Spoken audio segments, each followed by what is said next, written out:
وہ یہ جاننا چاہتے ہیں کہ پہلے تو مرزا صاحب علیہ السلام نے یہ عقیدہ اپنائے رکھا کہ عیسیٰ مسیح آسمان پر زندہ موجود ہیں اور آسمان سے نازل ہوں گے.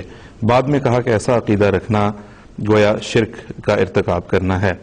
مرزا صاحب کا دعویٰ نبی اللہ ہونے کا بھی ہے، تو کیا ایک نبی ہو کر وہ 12 سال کا عرصہ شرک میں مبتلا رہے؟ نعوذ باللہ.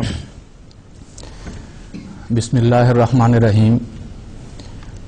بات یہ ہے کہ جب اللہ تعالیٰ کسی کو نبوت کے مقام پر سرفراز فرماتا ہے تو جب تک نبی ایک بات خدا تعالیٰ سے علم پا کر اس کا اعلان نہیں کر دیتا، اس وقت تک کسی شخص کے پہلے خیالات، پہلے عقیدے یا جو رسمی طور پر جو بات وہ مان رہا ہوتا ہے اس پر کوئی فتویٰ جاری نہیں کیا جا سکتا.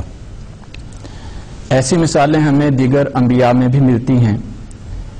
حضور صلی اللہ علیہ وسلم کے بارے میں ایک حدیث ہے کہ حضور صلی اللہ علیہ وسلم کی خدمت میں ایک شخص حاضر ہوا اور اس نے کہا کہ میں فلاں فلاں فلاں نیکی کروں گا. تو اس کے بعد رسول پاک صلی اللہ علیہ وسلم نے فرمایا کہ قد افلح و ابیہ ان صدقہ، کہ میرے باپ کی قسم، اس کے باپ کی قسم، اگر اس نے یہ سچ کہا ہے تو یہ کامیاب ہو گیا. اور اسی طرح ایک اور حدیث میں بھوک کی بات ہو رہی تھی تو اس کے بارے میں رسول پاک صلی اللہ علیہ وسلم نے فرمایا ذاکا و ابی ارجو، کہ میرے باپ کی قسم یہ بھوک ہے. اب یہاں رسول پاک صلی اللہ علیہ وسلم نے اپنے باپ کی بھی قسم کھائی اور اس کے باپ کی بھی قسم کھائی، کہ یعنی کسی دوسرے کے باپ کی بھی قسم کھائی. لیکن اس کے ساتھ ترمذی شریف میں اور مشکات شریف میں بھی باب الایمان و نذور میں ایک حدیث ہے کہ رسول پاک صلی اللہ علیہ وسلم نے فرمایا من حلف بغیر اللہ فقد اشرک، کہ جس نے غیر اللہ کی قسم کھائی تو گویا اس نے شرک کیا.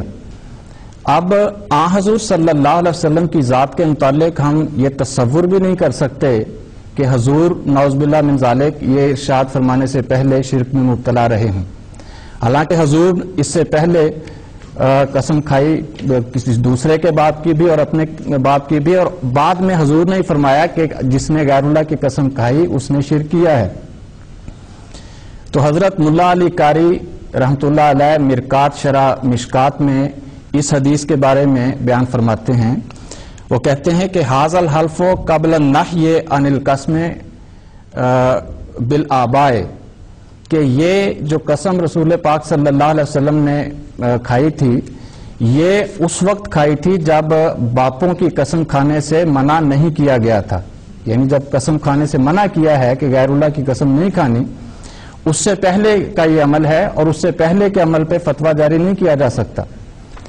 اسی طرح حضور صلی اللہ علیہ وسلم نے حضرت یونس علیہ الصلوۃ والسلام کے بارے میں فرمایا کہ من قالا انا خیر من یونس ابن متا فقد کذبا، کہ جس نے یہ کہا کہ میں یونس بن متا سے بہتر ہوں اس نے جھوٹ بولا ہے. لیکن بعد میں جب خدا تعالیٰ نے آپ کو بتا دیا کہ آپ سب انبیاء سے افضل ہیں تو آپ نے فرمایا کہ انا سید ولد آدم ولا فخرا، کہ میں تمام بنی نوع انسان کا سردار ہوں. اب اس کو بنیاد بنا کر کوئی شخص یہ فتویٰ جاری نہیں کر سکتا کہ نعوذ باللہ من ذالک حضور صلی اللہ علیہ وسلم نے گویا پہلے غلط بیانی کی تھی. ایسی بات اگر کوئی کہتا ہے تو وہ نامناسب ہے. اسی طرح اور بہت سی چیزیں ہیں. مثال کے طور پہ اسلام کے اندر آغاز میں شراب حرام نہیں تھی، ہجرت کے کوئی دوسرے سال تقریباً جا کے شراب حرام ہوئی ہے. اس سے پہلے صحابہ پی لیا کرتے تھے، بلکہ جب اس کی حرمت کا اعلان ہوا ہے اس وقت بھی ایک مجلس میں صحابہ شراب پینے کی تیاریاں کر رہے تھے. لیکن جب باہر سے کسی کی آواز آئی کہ شراب حرام کر دی گئی ہے تو صحابہ نے وہیں پہ شراب کے مٹکے توڑ دیے. اب قرآن کریم شراب کے بارے میں یہ فرما رہا ہے کہ اسمہما اکبر من نفعہما، کہ ان دونوں کا جو گناہ ہے یعنی شراب کا اور جوئے کا ان کے نفع سے زیادہ ہے، اس لیے یہ حرام کر دی گئی ہے. اب اس کو بنیاد بنا کر اگر کوئی یہ اعتراض کرتا ہے کہ اگر اس میں گناہ ہے جوئے میں اور شراب میں تو اس سے پہلے جب صحابہ شراب پیتے رہے ہیں تو کیا نعوذ باللہ ان سے گناہ کروایا جاتا رہا ہے؟ یہ بات درست نہیں ہوگی، کیونکہ اس وقت تک اللہ تعالیٰ نے یہ علم نہیں دیا تھا، منع نہیں کیا تھا.